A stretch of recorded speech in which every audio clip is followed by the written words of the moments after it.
Hey, this is Grossmann of Alkaloid. You're listening to The Ritual with Lady Death on Metal Messiah Radio.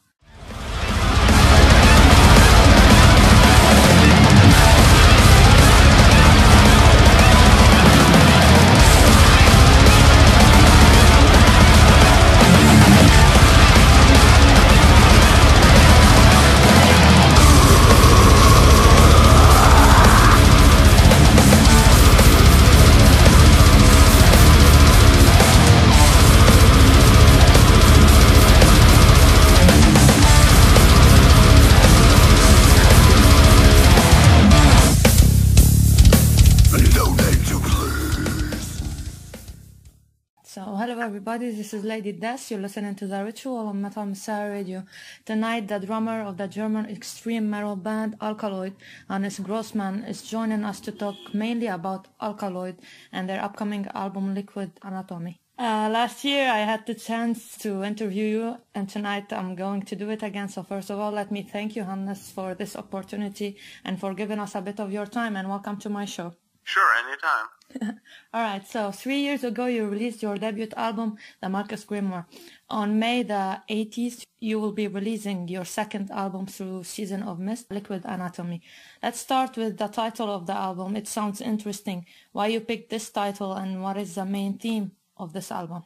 We had the title in mind actually for the last one too, but it didn't really fit the concept, so we changed up the title. Yeah. Actually, our singer Morian came up with all the titles and all the lyrical concepts. So, this time it seemed like a perfect fit. It means, it's pretty complex, but actually it's also the title of the title track of the album. Like there will be a song called Liquid Anatomy. The idea is, or the concept is, what if you would be able to change your own DNA at will? Like if you were able to, let's say you want to grow a third arm, and you would be able to do that, like make your body adapt to these.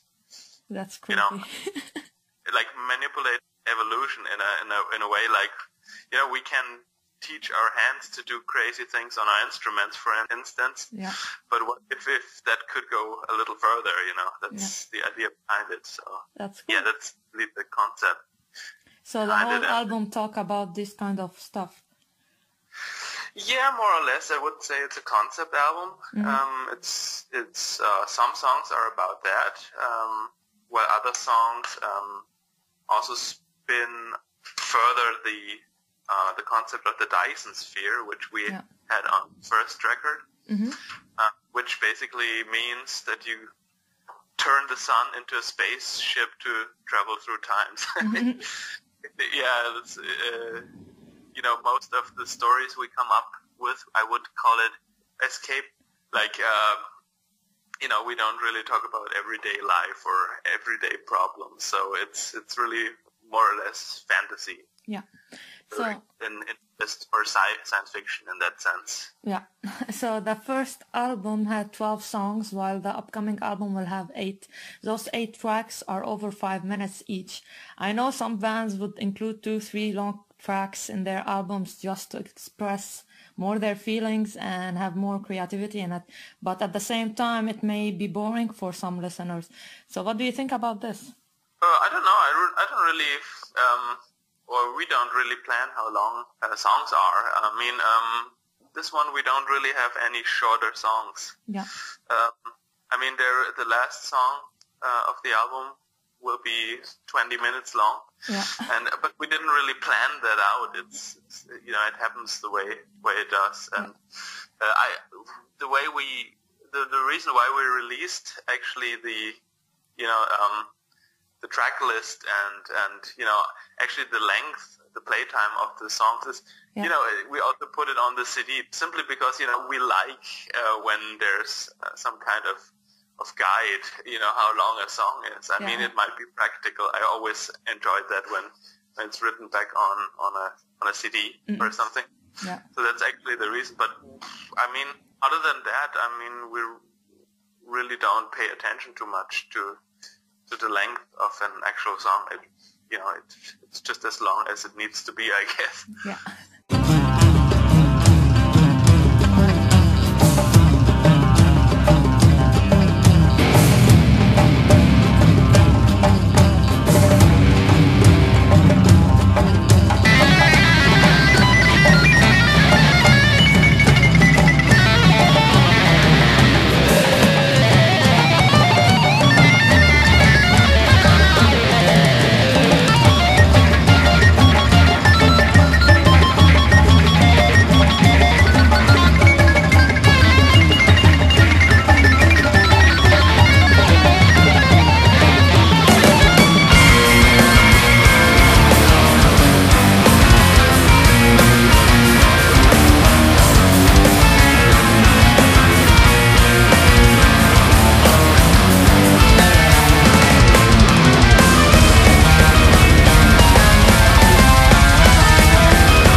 darkness can convey the absurdity of living inside the black abyss we call our universe. And while we in the light of such dimensions, who am I to even begin to tell the tale?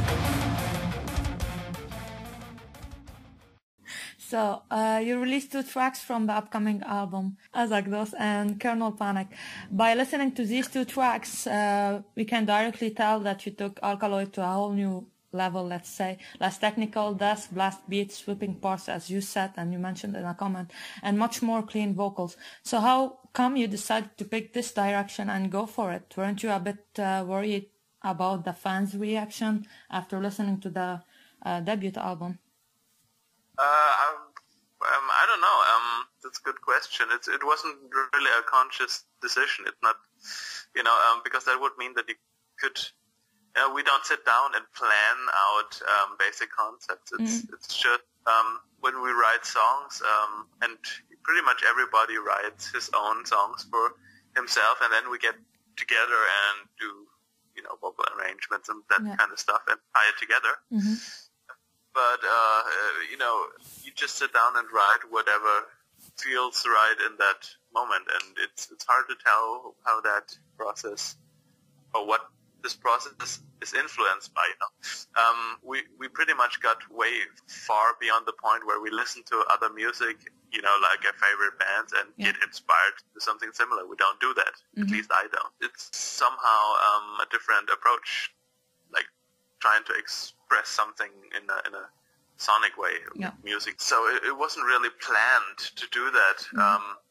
Back in my head, I had this thing where I was thinking maybe we could push the clean singing a little further, because I think Morian did a great job on the last record and in these parts, and I think there's a much more he could do with his voice. Yeah. So we pushed that a little, and it turned out pretty well. Like he's capable of do many things with his voice, and I thought this is a good spotlight to feature on the album. And there will be technical parts on the album as well. Yeah. But I would say this. I have a hard time labeling music, anyways. But if you want to put the label tech death, or even death metal for that matter, on it, then, or if you're expecting something like close to the bands I've played in, for instance, before, then you might have a problem. That's true, because this is really a different record. It's not so much focused on the faster stuff, and there's not barely any what you would call tech death involved. Mm-hmm. I'd say for the whole album, if there's death metal on it, it's more, I'd say the Morbid Angel kind of type of death metal. Yeah. And blended with different styles. I'd say that would be the closest description, but it's not so much a conscious decision. I've been, and Chris as well, and Danny also, we've been in tech death metal bands for so long, and after, I still like, writing these songs. I will probably be able to come up with another solo record this year, but which is in a similar time, with a similar style than, let's say, Obscura or something I wrote for them. That's cool. But I'd say somehow we didn't really feel the need to do that anymore. It's hard to describe, but it didn't really fit very well on the album, and it doesn't mean that in the future there won't be any songs like that, but on this album it just rarely happened. So that's just a natural development of what we're into. I would actually say it's more of a prog metal album as a whole than this actually of a death metal album. Yeah, you just wanted to experience new stuff and new kind of music, let's say, you didn't play before. Yeah, pretty much, Yeah. So, what's your favorite track on this album and why? Mine? Good question. It really changes. It really changes. I gotta say, I'm very happy with how the album turned out. It's really something this style seems like to me at least, it might be a bold statement, but what I did musically in the last 10 years somehow, thing led into this album. Yeah. Somehow. Of what I wanted to do musically. And also the songs are very different from another. They don't really, well, they match, which is great. I mean, there's definitely a red line in these songs, but they are very different from another in character. Yeah. So it's hard to tell. It depends on what. If I'm more into a death metal mood, then it might be more of the death metal songs. If I had to pick one, I'm not so sure actually.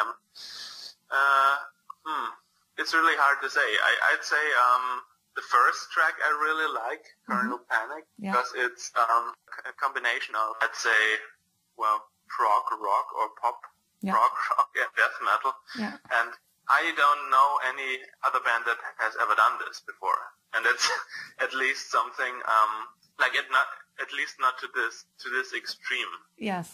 Yes. I got you. I think you're listening to I don't know, King Crimson record, and then suddenly it's Morbid Angel or something like that. To give an example. Yeah. What I think the song sounds like. So I really like that. Yeah. Other than that, I mean, I'm really happy with the album, and I really love every song on it. So that's great. So will you be touring this year or doing some shows to promote the album? Yeah, we're working on it right now. So on live shows, of course, we want to do as much touring as we can and as much playing live shows. It's a little difficult because, of course, we don't have the status that I had with my previous band. Sometimes it's a little hard to pull off tours under conditions that are financially tight. Yeah. I would put it this way. But of course, we want to do as much as possible. Also try to reach out to maybe a little different audience this time as well. That's great. I could see a lot of bands we could go on tour with. Could be a death metal band, but it could also be a prog metal band. So we really want to focus on being in the right package to the right time. So that's great.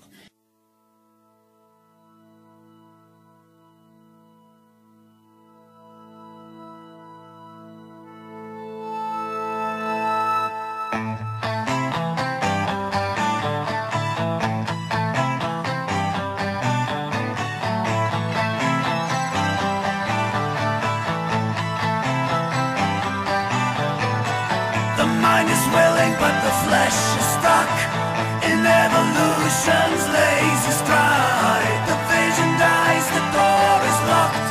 Time and again the dream's denied. Up to a somatic tether that binds our world together. Conjure flesh on the will.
Go!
So you just got back from the recording session of the new Hate Eternal. What should we expect on the upcoming album? What can you tell us about it? Fast double bass. Like crazy fast. And I'd say, it's funny. This Rutan told me that he kind of sees this album as a fresh start of the direction of the band musically, and it feels quite differently. Of course, it will be like 100% Hate Eternal. Yeah. I'd say it's a little different in terms how he put together song arrangements and how he what textures he chose for death metal. It will be very extreme. I think the fastest song is on 280 BPM or something like that. Uh-huh. And yeah, it was pretty hard to pull that off, but yeah, I did. So yeah, here we go. And it's extreme death metal. That's for sure. But I think it's gonna be a pretty diverse one in his terms, I'd say. Yeah. So what about the upcoming Eternity's End album? You will be recording the drums for it as well.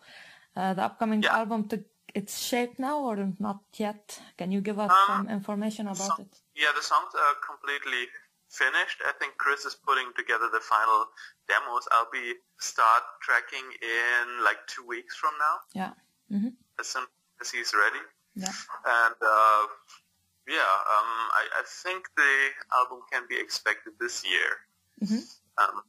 So I'm not really, since I'm only playing drums for that band, and I don't really know exactly what the moves are, but I know that drums are the first thing, and it's gonna happen soon. But yeah, there will a second album. The songs so far are pretty shreddy, I would say. They are similar to the debut album, or we should expect a new whole level like Alkaloids? I don't know. Hard to tell. I mean, it's definitely in a similar style than the first album, I'd say. That's cool. It's a lot more solo guitar work.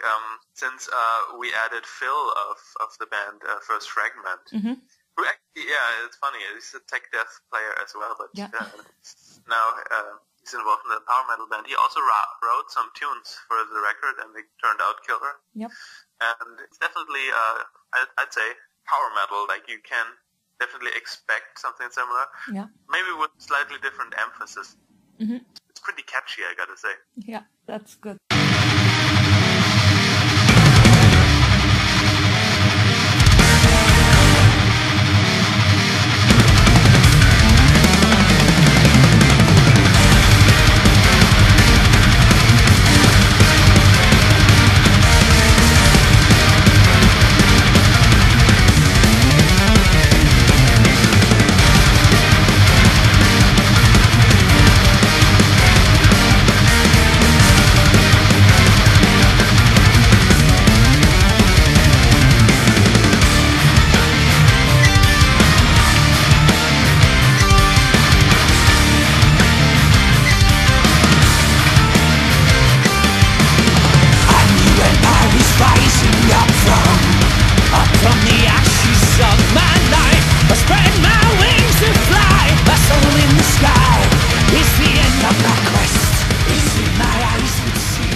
So that's it. Anything you would like to add?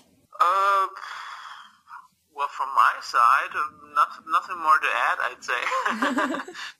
I'm still pretty jet-lagged because I come home the day before yesterday. So. Yeah. A little tired. But yeah, it was great being on the show again. And of course, we can do that anytime again. Yeah, that's cool. Well, thank you for your time.